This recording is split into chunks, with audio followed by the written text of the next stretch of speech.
Simon O'Connor.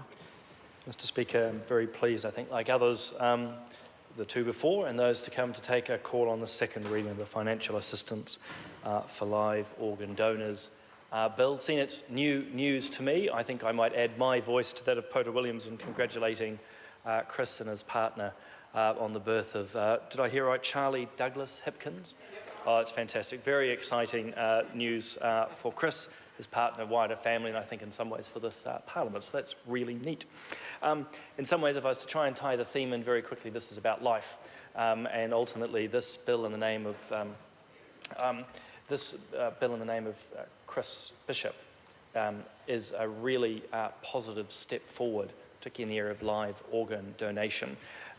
It's always very exciting for a Member of Parliament to have a bill drawn out of the ballot. It's a relatively rare occurrence. I've certainly heard a number of speeches in this House from those who've been here for many, many, many years that they've never had one. So I think it's very exciting for Chris that he has had this opportunity, and importantly to guide it through the Select Committee. So I want to thank Chris for his leadership in this place, and also his forbearance as it's gone through quite a number of iterations to bring it to where it is today. It's always a bit of a worry when you get heckled by your own side. The purpose of the bill is ultimately to provide some compensation. And what Chris has done in this bill is brought the concept and the idea forward. And over the last few months, the committee has worked through all the necessary detail to bring this to fruition. And so, like Chris himself, I want to thank particularly the officials who have worked on this bill. They worked incredibly hard. Be very clear, it's the Chris Bishop, not Chris Finlayson. Although he put out a very excellent Section 7 report that the committee took a long time to ponder over. As soon as there's any suggestion that we're offending Bora, we're in there.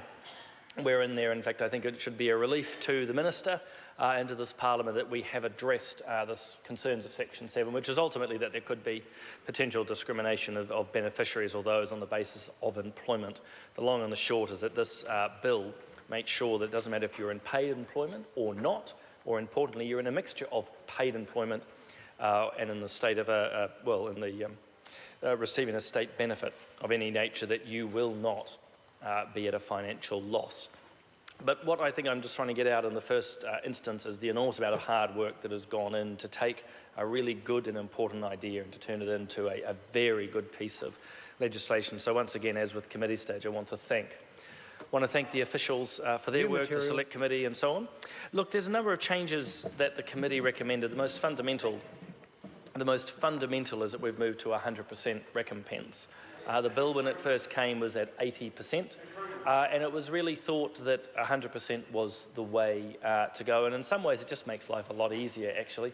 You don't have to be doing various calculations at 100% and not capped. We had a little bit of debate of whether we should try to cap this, and there was that sort of conceptual question of someone was earning millions of dollars a year, should they be reimbursed? The committee gave this a lot of thought, and we answered yes to that question for two reasons. First and foremost, this is an altruistic act to give part or all of one's organ. Secondly, and that should be acknowledged and recognised, the second part is that actually our organ donation rates, again live donation, is incredibly low, and why that's unfortunate. It also provides a particular financial context which made the committee fairly relaxed around what the financial, any complications around that might be. Because of the 100% recompense, we also went into the question of, is this just for New Zealanders? Is it also for people who could be coming over here? So we've looked at the international side of things as a committee. More of that's in the report for those who want to read it, but we had to tease elements like that out. We also spent quite a bit of time trying to work out which government agency was best placed to manage this bill.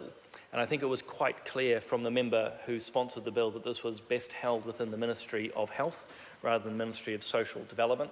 There was a lot of discussion around that, Mr. Speaker, and the decision was made with the committee that we would put this under the jurisdiction of the Ministry of Health. Again, for two reasons. One, this is really seen as a step, not the step, but a step to try and increase organ donations in New Zealand, or the openness to it. The second is simply how best to manage it. And as someone who has worked within the Ministry of Social Development and Work and Income, it's not all that usual to have someone come in and start asking for financial recompense for the donating of an organ. And even though those on the front line of work and income have an amazing system called MAP, an acronym, manuals and procedures, it's so unusual that actually the response that could be given by someone on the front line to this request may not always be as responsive as it could be. And so it was felt that this was better managed within the Ministry of Health and would engender a slightly different dynamic for those making the approach. It's seen by and large, if you're donating an organ, in this case probably a kidney more likely, or part of a liver, that you're going to be thinking in terms of health first and foremost, rather than financial assistance, and hence going to work and income.